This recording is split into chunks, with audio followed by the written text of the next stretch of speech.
તો મારી પાછળ શબ્દો લખાઈને આવતા હશે તો તેને કહેવાય ટેક્સ્ટ બેન ઇફેક્ટ, મતલબ કે શબ્દો પાછળથી લખાઈને આવે.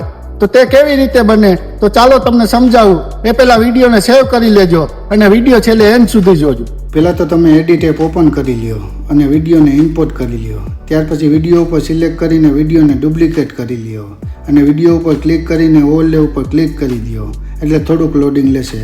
ત્યારબાદ ડુપ્લિકેટ વિડીયોને ઓરિજિનલ વિડીયો ઉપર ખસેડી દો અને ડુપ્લિકેટ વિડીયો ઉપર ક્લિક કરીને કટઆઉટનો ઓપ્શન દેખાય તેની ઉપર ક્લિક કરીને ઓટો પર ક્લિક કરી દો, એટલે થોડી જ વારમાં બેકગ્રાઉન્ડ રિમૂવ થઈ જશે. ત્યારબાદ ટેક્સ્ટના ઓપ્શન ઉપર ક્લિક કરીને શબ્દો લખી નાખો, જેમ કે મેં લખ્યું છે જય દ્વારકાધીશ.